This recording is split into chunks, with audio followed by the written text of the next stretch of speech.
Hey everybody, Brian Von VA back at it again with another set of D&D stories. Today we're going to be talking about what is the scariest monster in D&D. Leave a comment down below letting us know what scares you the most.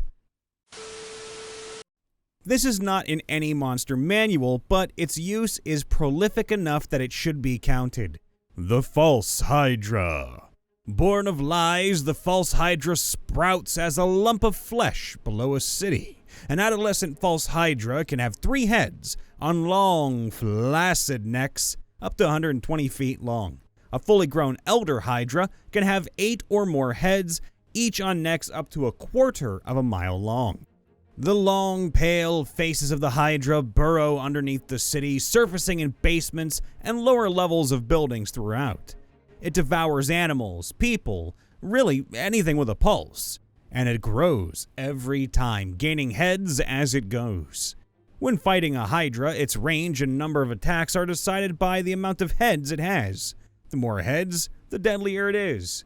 It can also let loose sonic bursts, damaging all in its path and stunning unsuspecting creatures. Now, if that's not scary enough, you must then consider the real ability of the False Hydra, the Hydra's Song. This ability has no saves. There is no way to avoid it besides deafening yourself. It also has a 5-mile radius radiating out from the singing head. The song has memory-altering abilities. The Hydra can selectively erase the memories of all within its range. If it reaches through the ground and eats the miller out of the bed at night, the miller's wife will be left wondering why her closet has a man's clothes in it. The townspeople will wonder why the old miller gave the mill to an unmarried woman unrelated by blood. The farmers may remember where they got their grains milled, but will be confused as to who did it for them. Try asking a townsperson where you can find the mayor, and they may answer, there is no mayor. They haven't had one in years. But you are confused. You just visited the mayor's house, and it looked like it was lived in quite recently. What didn't you see, or at least you don't remember seeing, was the pale, blood-stained face staring at you from a hole in the wall. And after the entire town is devoured, the Hydra moves on. He goes to the next town, digging and devouring until no one is left. And nobody ever thinks to stop him in his travels, because as soon as they turn to tell the guard about the gargantuan monster walking through their fields, they forget it ever existed. This is the power of the False Hydra, easily one of the most powerful enemies and certainly one of the scariest, as long as your DM is up to the challenge. Dragons. They are powerful, intelligent, old, well-rounded, and live in our world. In between their above human intelligence, their flight, and their raw brain, their inherent magical abilities, and their patience, because they're just going to get stronger. A well-played dragon is truly the king of monsters.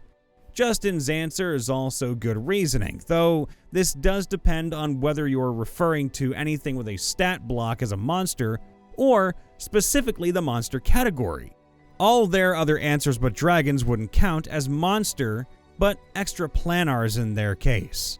Now, if we're talking about the real biggest threat, it's probably other more common races. Dragons are powerful, but numerically vastly inferior to us. Still worth thousands of humans by themselves combat-wise, but it's not them, but equal races that are our greatest threat.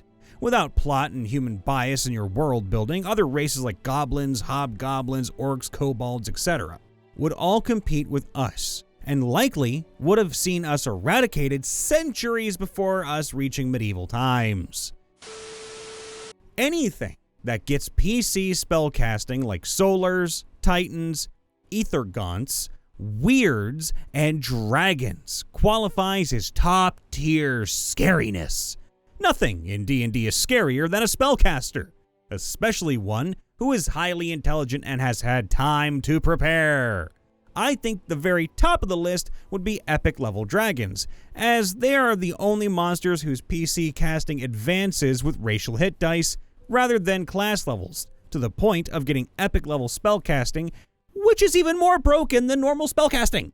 Not to mention that they are traditionally engaged on their home turf. Oh, I like the answers above, but I want to present another option. The aboleth. The aboleth is a member of a species whose history with D&D starts back in the 1st edition days. Aboleths are large creatures and are strictly aquatic. This means the likelihood of encountering an aboleth when your party is land-bound is next to nil. And that's a very, very good thing for your party. You see, aboleths are terrifying for a host of reasons.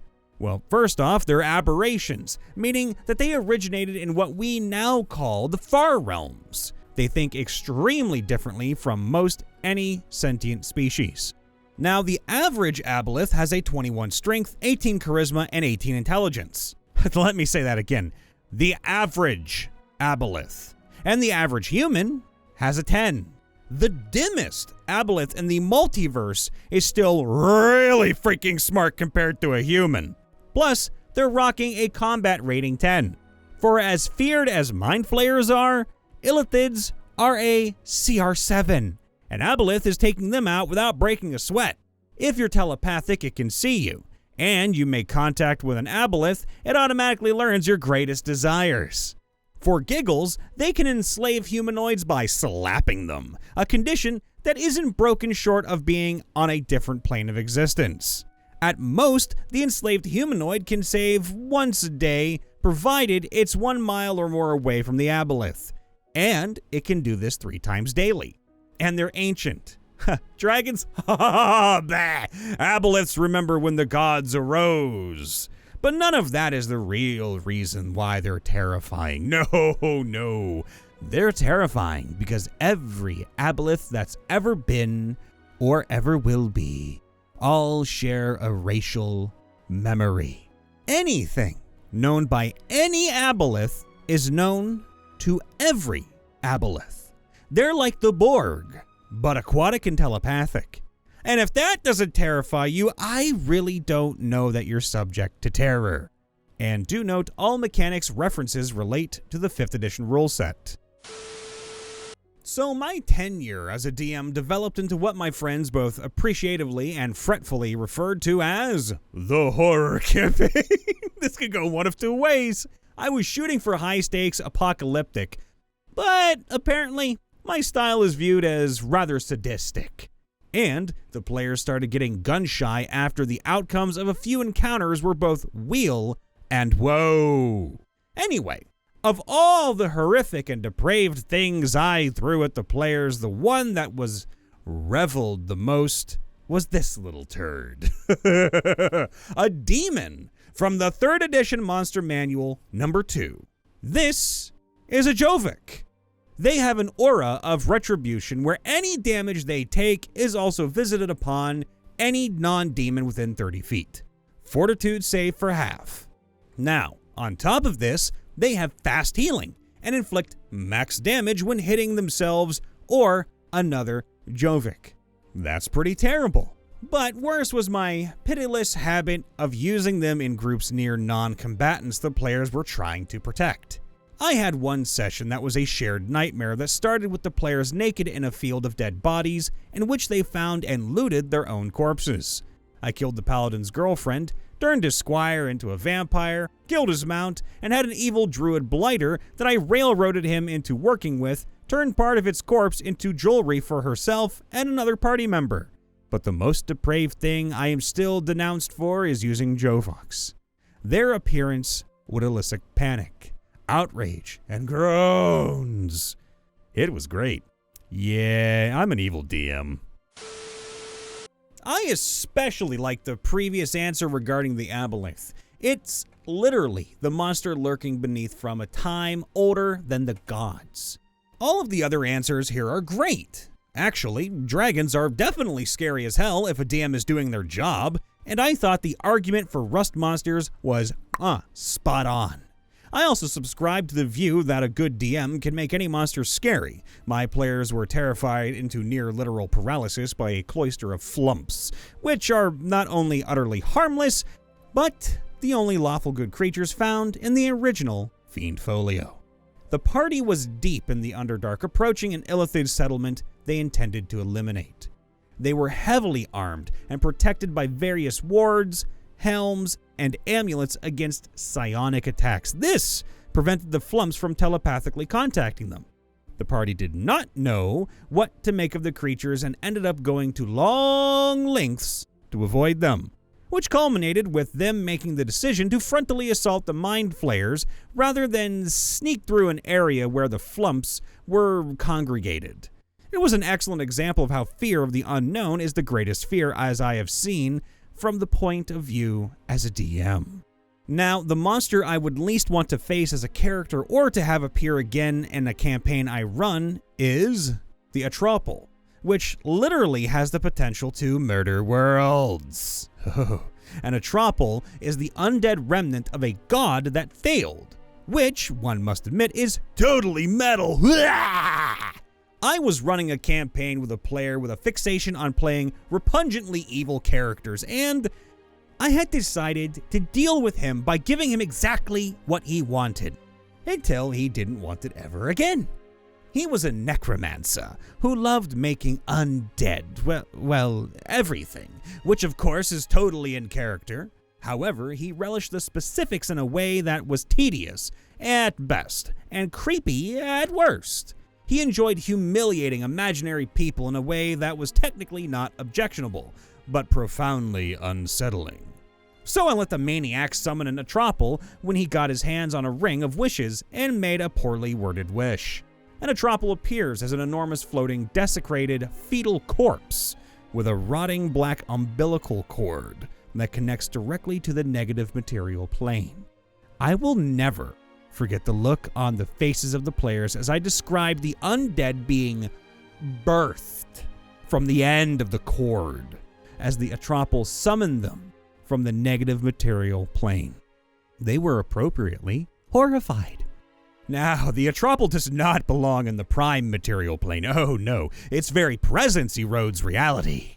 Around it, the air shimmers and hums from an aura of negative energy that extends for 30 feet and kills every living creature under 10 hit dice because being inside that aura causes all living creatures to lose 10 hit dice. Within a minute, the atropol will raise those dead creatures. If you send an army to fight an atropol, you have given the atropol an army of the undead. The negative energy aura prevents living creatures from healing and causes undead to regain hit points. The character had been in a crowded city when he summoned the atropol. In minutes, there were thousands of undead rampaging in broad daylight. The necromancer was ecstatic until he tried to command the atropol, which was when he discovered he was not in control and that the atropol had no sense of gratitude for being brought to a prime material plane. The other characters were enjoying the spectacle from a distant part of the city until they realized that not only were they not at a safe distance, but that their friends' antics may have created a situation from which there was no safe distance. Although they were a group of assassins, thieves, and mercenaries, they made their last stand with the priests of Foltus and the city guard. It would have been inspiring if there was anyone left on that continent alive. Yeah, that sounds like a real game-breaking monster, and I would not want to go near it, and it makes me grossed out. But also, Death Stranding campaign, anyone? Hey everybody, Brian Von VA checking in after the vid. Please make sure to leave a like, subscribe, ring that bell, and of course, leave a comment down below letting us know what the scariest monster you've ever seen in D&D was and how many times you've encountered it. All the love, please be safe, happy, and healthy, and we'll see you next time. Bye for now.